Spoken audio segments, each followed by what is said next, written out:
சின்ன மருமகள்ல அடுத்து நடக்க போதுன்னு வாங்க பார்க்கலாம். இங்க பார்த்தா சாவித்திரியும் தாமரையும் விறுவிறுன்னு நல்லா ஆவேசமா பார்த்தா போலீஸ் ஸ்டேஷனுக்குள்ள நுழையவும், அங்கே பார்த்தா ஏமா நீ யாருமா, நீ பாட்டுக்கு வந்துகிட்டு இருக்க அப்படின்னு சொல்லிட்டு கான்ஸ்டபிள் கேட்கவும், இங்க நாங்க இன்ஸ்பெக்டரை பார்க்கணும் அப்படின்னு சொல்லிட்டு சாவித்திரி குரலை உசத்தவும், மா நீ வந்திருக்கிறது போலீஸ் ஸ்டேஷன், இங்க வந்துட்டு மிரட்டி பேசிக்கிட்டு இருக்க, என்னம்மா எதுக்கு வந்திருக்க அப்படின்னு சொல்லிட்டு இங்க போலீஸ் ஸ்டேஷன்ல கேட்டுக்கிட்டு இருக்காங்க. ஐயா ஐயா ஒரு கம்ப்ளைண்ட் கொடுக்கறதுக்காண்டி வந்திருக்கேயா அப்படின்னு சொல்லிட்டு இங்க பார்த்தா சாவித்திரியும் தாமரையும் அழுதுகிட்டே சொல்லவும்மா, அம்மா அழுகாம முதல்ல என்ன நடந்துச்சுன்னு சொல்லுமா அப்படின்னு சொல்லிட்டு போலீஸ்காரவங்க கேட்கவும், இந்த நிக்கிறாரு இவ பேரு தாமரை, என் மகதாயா, நாங்க வந்துட்டு அமைச்சர் ராஜாங்க இருக்கார்ல அவருடைய தங்கச்சி தான் நான், இப்ப அவர் மேலையும் அவர் பிள்ளை மேலையும் தான் ஒரு கம்ப்ளைண்ட் கொடுக்கலான்னு வந்திருக்கோம் அப்படின்னு சொல்லிட்டு சாவித்திரி சொல்லவும், எனது அமைச்சர் பிள்ளை மேல கம்ப்ளைண்டா, என்னம்மா என்ன சொல்லிக்கிட்டு இருக்க அப்படின்னு சொல்லிட்டு போலீஸ் ஸ்டேஷன்ல கேட்டுக்கிட்டு இருக்காங்க. அமைச்சர் ராஜாங்க இருக்காருல்ல அவர் பிள்ளைதான் சேது, அவன் என்ன பண்ணியான்னு தெரியுமா, என் பிள்ளைய காதலிக்கிற அப்படி இப்படின்னு சொல்லி என் பிள்ளைக்கு ஆசை காமிச்சு கடைசியில பார்த்தா இன்னொருத்தையும் கல்யாணம் பண்ணிக்கிட்டான். இன்னொருத்தைய கல்யாணம் பண்ணது மட்டும் இல்லாம இப்ப என் பொண்ணோடைய வாழ்க்கையவே சீரழிச்சிட்டான். என் பொண்ணோடைய வாழ்க்கையை சீரழிச்சிட்டு இப்ப கடைசியில என் பிள்ளையை கல்யாணம் பண்ணிக்கிற மாட்டேங்கிறேன்னு சொல்லி எங்களை அந்த வீட்டுல விட்டு துரத்தி விட்டுட்டாங்க.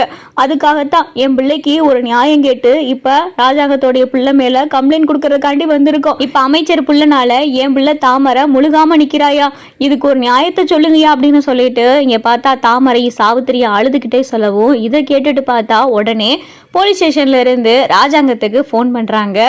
சார் இந்த மாதிரி உங்களுடைய தங்கச்சி சாவித்திரின்னு சொல்லி ஒருத்தவங்க இங்கே வந்திருக்காங்க, அவங்களோட தாமரைன்றவங்களும் வந்திருக்காங்க, இப்போ உங்கள் பிள்ளை மேலே கம்ப்ளைண்ட்டும் கொடுத்துருக்காங்க அப்படின்னு சொல்லிட்டு போலீஸ் ஸ்டேஷன்லேருந்து சொல்லவும், இதை கேட்டதும் பார்த்தா ராஜாங்கத்துக்கு ரொம்ப அதிர்ச்சி ஆயிருது.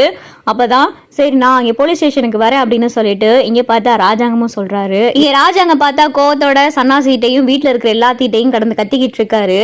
சன்னாசி சாவித்திரி என்னதான் நினச்சிக்கிட்டு இருக்கா, இப்போ போய் போலீஸ் ஸ்டேஷனில் கம்ப்ளைண்ட் கொடுத்துருக்கா, சேது தாமரைக்கு எடுத்துட்டா அப்படின்னு சொல்லிட்டு சேது மேல கம்ப்ளைண்ட் கொடுத்துருக்கா அப்படின்னு சொல்லி இங்க பார்த்தா ராஜாங்க கத்திக்கிட்டு கிடக்கவும், இதை கேட்டு பார்த்தா வீட்டுல இருக்கிற எல்லாருக்கும் அதிர்ச்சி ஆயிடுது. அப்பதான் அப்பத்தா ஐயோ ராசாங்கம் அப்ப சேது கைது பண்ணிடுவாங்களாயா அப்படின்னு சொல்லிட்டு இங்க பார்த்தா அப்பத்தா கேட்டுக்கிட்டு இருக்கவும், அத்தா அவ கிடக்குறா, அவ எந்த எல்லைக்கு வேணா போகட்டும், நான் என் பிள்ளைய அவ்வளவு சீக்கிரம் அவ சொல்ற வழிக்கெல்லாம் வளைஞ்சு போக விட்டுற மாட்டேன். அவ இவ்வளவு தூரம் ஏன் போலீஸ் ஸ்டேஷன் வரையெல்லாம் போய் தாமரை கழுத்துல சேது தாலி கட்டணும் அப்படின்றதுல விடாப்பிடியா இருக்கானா, இதுல ஏதோ ஒரு சூழ்ச்சி இருக்குன்னு தெரிய வேணாம்.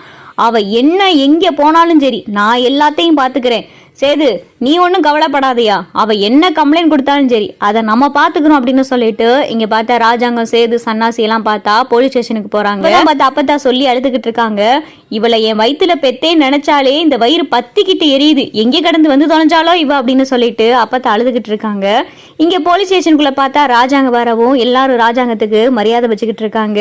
ஐயா வாங்கய்யா வணக்கம்யா அப்படின்னு சொல்லிட்டு போலீஸ் ஸ்டேஷன்ல இருக்கோம்லாம் சொல்லவும், அப்பதான் பார்த்தா சாவித்திரி ராஜாங்கத்தை பார்த்துட்டு முறைச்சு நிற்கவும், சன்னாசி என்ன சாவித்திரி ஏன் இப்படியெல்லாம் பண்ணிக்கிட்டு இருக்க அப்படின்னு சொல்லிட்டு இங்க சன்னாசி சொல்லவும், என்ன போலீஸ் ஸ்டேஷன்ல வந்து மிரட்டுறீங்களா, இப்ப சேதுனால என் பிள்ளை முழுகாம இருக்காளே அதுக்கு யாரு வழி சொல்லுவா, இவ வயிற்றுல வளர பிள்ளைக்கு யாரு வழி சொல்லுவா, என் பிள்ளை தாமரையை கெடுத்தது சேது தானே, அப்ப என் பிள்ளைக்கு வாழ்க்கை கொடுக்க வேண்டியது சேது தானே, சேது தானே என் மக கழுத்தில் தாலி கட்டணும், அப்பயோ நடந்த பிரச்சனைக்கு என் மக காரணமாயிட்டா, அந்த காரணத்தை வச்சுக்கிட்டே இப்ப என் மக கழுத்துல தாலி கட்ட மாட்டேன்னு சொல்றது எந்த விதத்துல நியாயம், அந்த பிரச்சனை நடக்கிறதுக்கு முன்னாடி வரைய மட்டும் சேது என் மக கழுத்துல தாலி கட்டலாம், ஆனா அந்த பிரச்சனைக்கு இப்ப என் மகதான் காரணம் அப்படின்னு தெரிஞ்சதும் சேது என் மக கழுத்துல தாலி கட்டக்கூடாதா, அதுக்கும் என்ன சம்பந்தம், எனக்கு ஒரு நியாயம் கிடைச்சே ஆகணும், அதனாலதான் நான் இப்ப போலீஸ் ஸ்டேஷன் வந்தேன். ஒருவேளை இந்த கேஸ் இங்க எடுக்கலைன்னா நான் வேற யாரை போய் பார்க்கணுமோ அங்கெல்லாம் போய் பார்த்து என் மகளுக்கு ஒரு நியாயம் கேட்டே தருவேன், இல்ல உன் பிள்ளை சேதுவை தூக்கி ஜெயில வச்சே தருவேன் அப்படின்னு சொல்லிட்டு இங்க பார்த்தா சாவித்திரி ராஜாங்கத்துக்கிட்ட வாய் சவடால பேசிக்கிட்டு இருக்கு.